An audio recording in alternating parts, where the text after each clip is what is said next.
일단 설명 전에 국가별 PER을 좀 보겠습니다. 제가 늘 버블 3인방이라고 하는 이 세 가지, 저희가 인버스를 집중적으로 늘렸다 줄였다 하고 있는 품목이죠. 중단기 포트폴리오에서.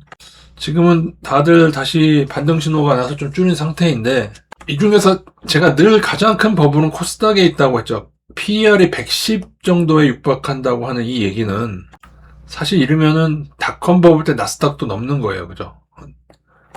닷컴 버블 때 나스닥이 그때 PER이 자료마다 좀 다르긴 한데 한 60에서 70 사이로 보고 있습니다. 나스닥 기술주 테크 버블이요.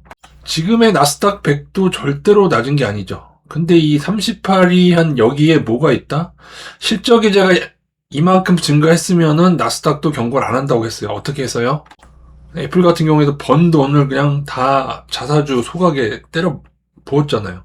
실적이 이렇게 좋아진 게 아니라 주가만큼 좋아진 게 아니에요. 나스닥은. 게다가 엔비디아의 분식 의혹이 있잖아요. 말 나온 김에 조금만 더 설명을 드릴까요?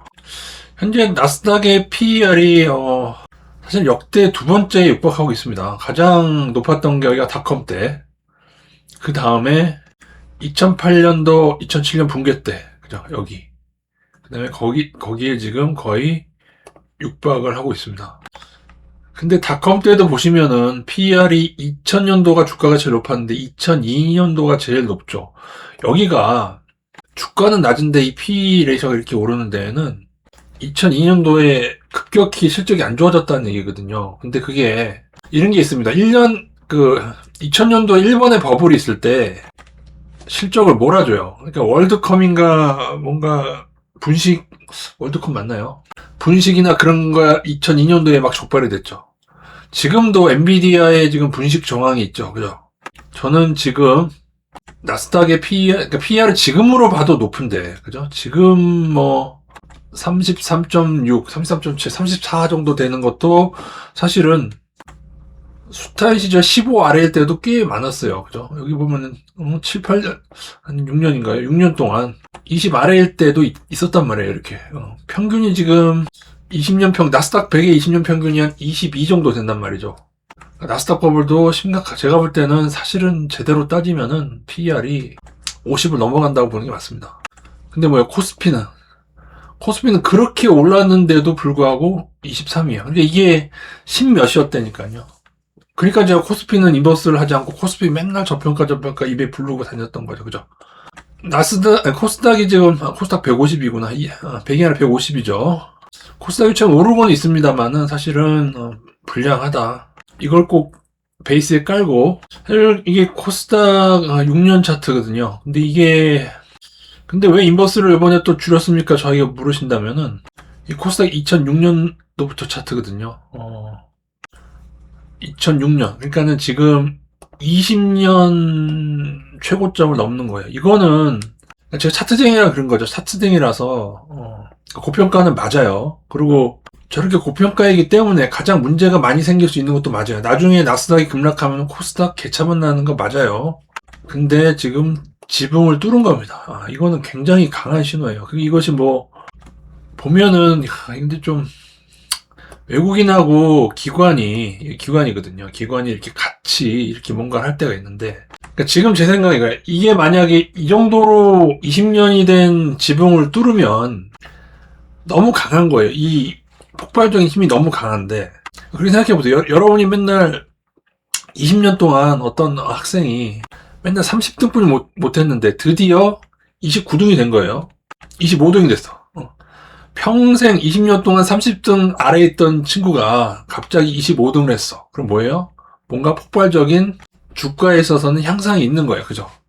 그런데 이거를 만들어낸 이유가, 근데 만약에 여러분 제가 외국인의 매수가 동반되지 않았다면 되게 폄하했을 것 같은데, 어쨌든 외국 매수가 많지는 않은데, 그죠? 그동안 뭐 작년에 매도했던 금액에 비해서 많지는 않은데 일단 들어왔고, 그리고 지붕을 뚫었고, 그죠?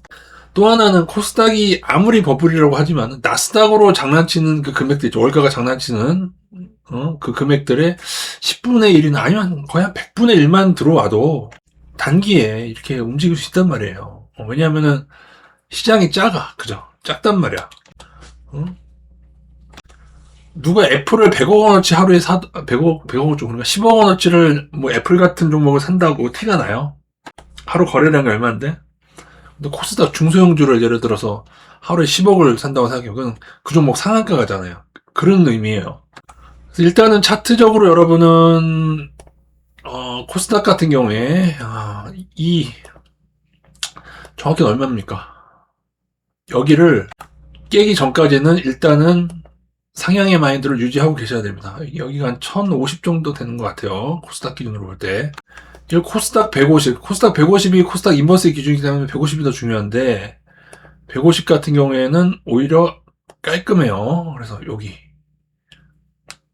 저희는 코스닥 150 기준으로 해서 조금 일찍 줄이긴 했는데 연초 인버스가 좀 있었습니다. 왜냐하면은 이 정고점을 넘는 듯 하다가 살짝 떨어진 날이 있어서 넣었다가 빠르게는 아니고 한 분할로 좀 손해를 보긴 했죠. 근데 비중이 크게 당하진 않았어요.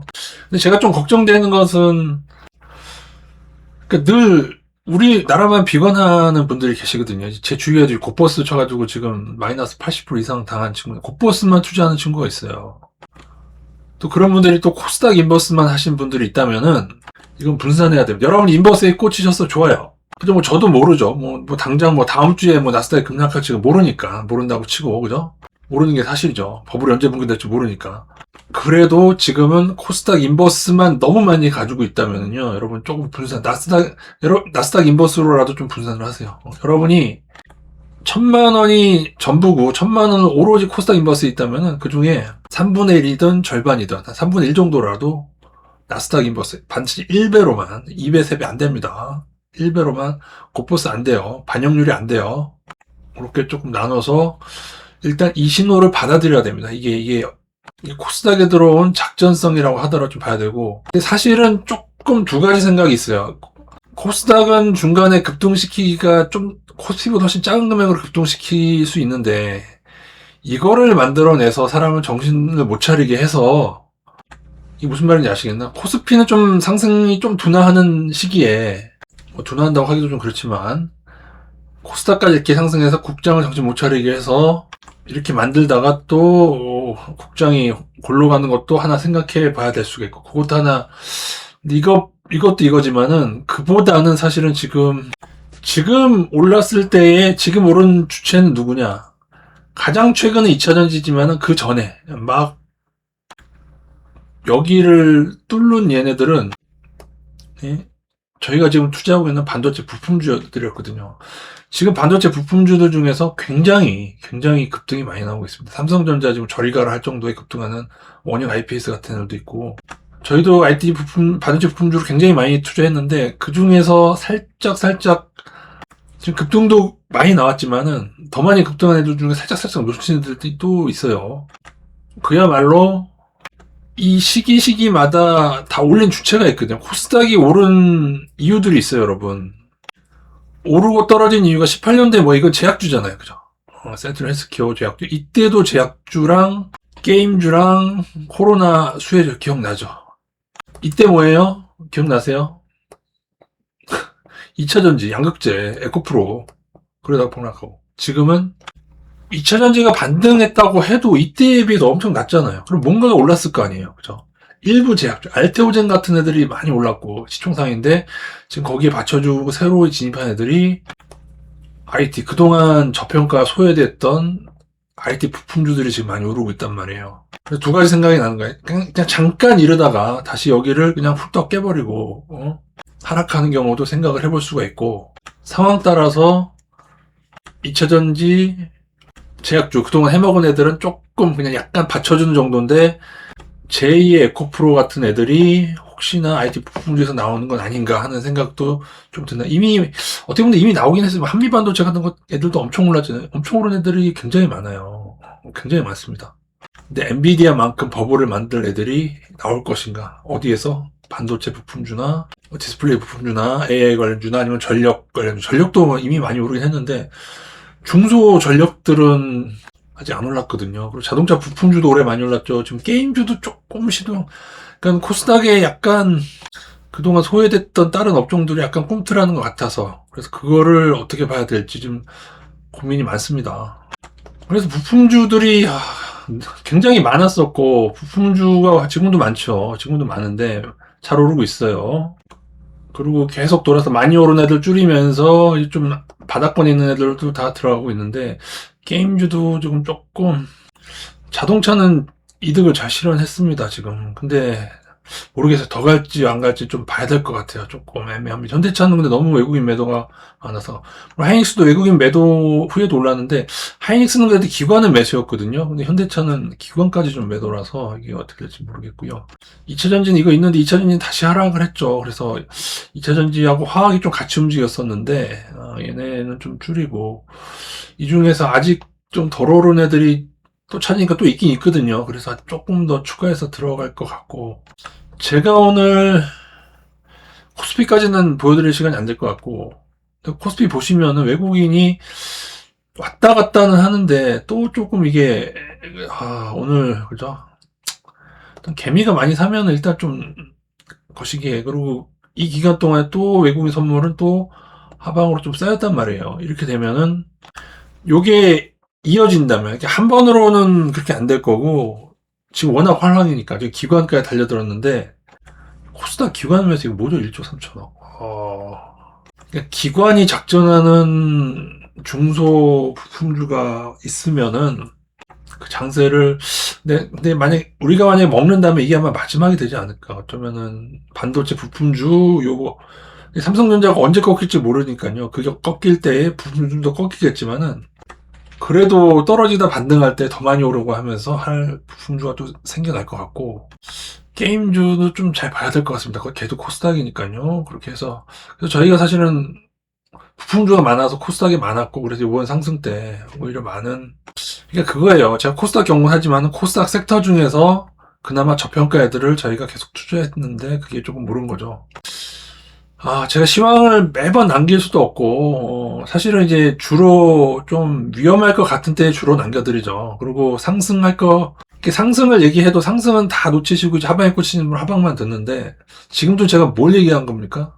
지금 똑같이 얘기해도 무조건 코스닥이 안 좋다라고만, 못 오를 것 같다라고만 지금 받아들이신 분들 있잖아요. 근데 그건 아니잖아요, 지금. 그죠? 그래서 대응은 심플합니다. 나중에 코스닥 150인데 150 기준으로 1700 깨지면은 엄청난 하방 들어갈 거고요. 나중에 5일선이나 21선 살짝씩만 깨져도 버블이 큰 품목이기 때문에 그때그때 인버스를 많이 들어갈 예정이 있습니다.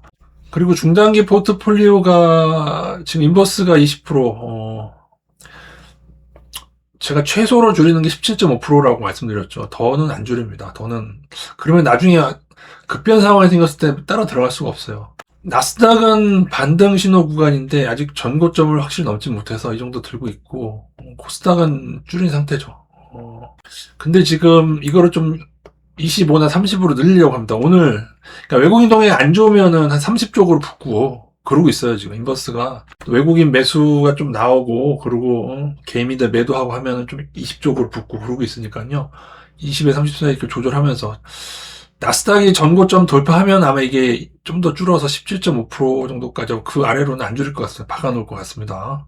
왜냐하면 외국인이 그럼에도 불구하고 조금씩 파니까요. 그렇게 되면은 외국인이 팔 때마다 인버스를 지수가 오를 때마다 분할로 조금씩, 예전에 그렇게 해서 한번 먹었잖아요. 저희가 그저 몇 년 전에. 지수가 오를 때마다 분할로 하는 방법이 있는데, 그런 식으로 해서 이제 제가 마지막 좀 소망이 있다면은 마지막으로, 네.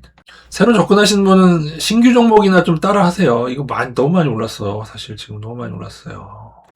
얘도 원래 30% 있다가 엄청 이득 많이 실현하는 건데 지금도 굉장히 많이 오른 상태고, 이미 엄청 올라서 매도해서 나간 애들도 있고 그렇습니다. AP 시스템이나 조금 바닥에 있는 애들 몇 개 있어서 걔들 좀 더 추가될 것 같고요. 인버스는 25 정도까지 내일 늘어나지 않을까. 오늘 밤에 좀 나스닥 이렇게 보면서 결정하겠습니다. 코스닥이 초유의 신호가 났는데, 이거를 코스닥이 저평가였으면 얼마나 좋을까요? 그랬으면은 정말 좋은 신호일 텐데. 코스닥이 지금 저평가였다고만 하면은, 그죠? 근데 어떻게 보면은 아직도 부품주들은 코스닥의 버블이 2차 전지하고 제약주에 몰려 있거든요. 걔들이 다 시총 상위가 됐고. 그래서 코스닥에도 아직 제가 늘 말씀드렸죠. 보석 같은 애들이 부품주에 있다. 그래서 저희가 늘 투자하자고 말씀드린 섹터입니다. 그 섹터가 빚을 보는지 한번 보도록 하고요. 그러니까 코스피로 보자면 이거예요, 여러분. 코스피도 여러분, 여기를 뚫었지 않습니까? 예전에 있는 여기 지붕을 뚫었을 때, 이만큼 가는 경우가 흔한 건 아니지만은, 그죠? 이게 무조건 흔한 건 아니지만은, 굉장히 강하게 가는 경우가 있다는 겁니다, 여러분. 지금도 왜 제가 코스피 인버스가 없냐고요? 지금도 뭐 PER이 20분이 안 되는데, 20대 초반인데. 지금은, 코스닥이 가벼워서 좀 더 작전할 수 있다라고 보신다면은 나스닥 인버스로 가시고, 근데 코스닥 인버스가 없으면 안 돼요. 전 조금 있어야 된다고 생각해요. 적립식으로 하시는 분들도 좀 있어야 되고, 대신에 너무 한 번만 지르면은 안 된다고 말씀드리는데, 인버스만 왕창 물려 계신 분들, 제가 늘 하지 마시라고 말씀은 드리는데, 근데 저는 늘 이분들이 마음에 쓰입니다. 그냥 1배 인버스로 그냥 모아가세요. 그러니까는 코스닥의 PER이 지금 100이잖아요. 그러니까 3개 나눠서 3개 나눠서 나스닥, 러셀, 코스닥 3개 나눠서 지금까지 인버스만 했다면 뭐 굳이 지금 와서 뭐 딴 거 하지 마시고 그냥 계속 돈 생기는 대로 계속 넣으세요. 그 중에 이제 글로벌 증시 분기가 언제인지 모르지만은 그때가 되면은 코스닥은 PER이 100이잖아요. PER이 20까지만 떨어진다고 해도 문제가 크게 될 거고 실적이 좋아지면 안 그렇게 되겠죠. 근데 실적이 좋아질 기미가 있나 잘 생각해 보세요, 여러분. 코스닥이 대부분이 제약주나 뭐 이런 애들, 제약 작전하는 애들, 이런 애들인데 2차전지 양극재가 실적이 좋아질 거라고 보십니까, 여러분? 기미가 없습니다. 지금 화학주까지 개차반 나오고 있어요, 사실은. 오로지 반도체와 자동차 외에는 조선하고 원자력은 지금 좀 약합니다. 제가 볼 때 실적 개선도 약하고 원자력은 그렇게 좋아진다고 하고 뭐 어쩌고 저쩌고 했는데 두산 에너빌리티 실적이 진짜 별로예요. 예, 다 작전 카카오 같은 애들이에요. 카카오 같은 두산 계열의 작전, 한화 계열의 작전. 한화나 두산이 한두 종목이 아니에요. 그런 애들이 옛날에 포스코도 그랬죠. 이게 그래서 자 오해하지 마시고 더 오를 수 있지만 이게 꼭 해줘야 됩니까, 여러분? 다 어디까지 오르든 코스닥은 개차반 난다는 사실을 알고 계셔야 됩니다. 그리고 국장이에요, 여러분. 두산에너빌리티나 하나오션 다 아주 우량주를 알고 있잖아요. 예전에 그 에코프로비의 우량주를 아는 사람들하고 똑같아요, 지금. 특히나 코스닥 시총 상위에 레인보우랑 해가지고 ABL 바이오, HLB 숱한 시가총액 상위에 대다수 종목들이 지금 다 작전이 걸려 있습니다. 코스닥은 10배 이상 막 올라가지고 시총 상위가 돼요. 제약주도 2018년도만 해도 막 한미약품 같은 애들 막 다 시총 상위였잖아요. 지금 뭐 레인보우 로틱스 막 그런 애들처럼, 알테오젠처럼 그렇게 되고 다 마이너스 80% 급락하고 이게 역사고 지금 지뢰 밭이면 코스닥은 지뢰 밭이에요. 여러분이 PBR 안 보면서 투자하시면은 많이 벌겠죠. 중간에 많이 버는데 나중에 결국 망하게 되어 있습니다. 2차 전지는 투타임 상승이 나오면 제가 에코프로가 제일 많이 오를 거라고 예전부터 말씀을 드렸는데 2차 전지는 접근 안 하겠습니다. 접근하더라도 그나마 실적 좋은 아까 그린케미칼 같은 애인데 계속 좀 뺄까 싶어요. 지금 2차 전지가 좀 다시 삐리려진 게 아닌가 모르겠어요. 2차 전지처럼 마이너스 80%권에서 반등하는 것도 데이터가 있긴 있는데 그것까지 설명하기에는 힘들고 주식이 늘 이와 같은 게 아닙니다. 여기가 이제 닷컴버블의 붕괴인데요. 닷컴버블이 붕괴하고 여기 그죠? 그리고 여기까지 2009년까지 많이 떨어지면 다시 오르기도 하지만은 거의 진짜 닷컴 같은 버블에 걸리면은 한 10년 기간을 고생하게 됩니다. 코스닥 같은 경우에는 2000년도 여기가 2900, 3000이었어요. 그리고 잘 들으세요. 코스닥 2000년도에 3,000 가까이였고 이때가 245까지 떨어집니다. 상상이 되시나요? 코스닥 지수가 3,000에서 245까지 붕괴된 이게 바로 버블의 붕괴입니다. 다만 이번 코스닥이 2,000을 갈지 뭐 1,500을 갈지 어디까지 갈지 모르니까는 그거 좀 주의하시고 못 간다고 말할 수는 없어요. 2000년도에도 3,000을 갔는데요. 무엇 때문에? 새로운 기술이라는 종목 때문에 그거 하나 때문에 지금 엔비디아 테슬라로 장난치는 것처럼 뭔가 미친놈 하나가 또 등장하면은 불가능한 게 아니란 말이에요. 새로운 기술 같은 애가. 제가 바라긴 그게 좀 IT 부품주 중에 하나가 나오면 얼마나 좋을까 하는 생각이 좀 있는 겁니다. 반도체 부품주에서.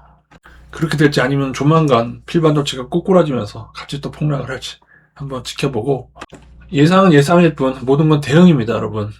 잘 대응하시길 바라겠습니다.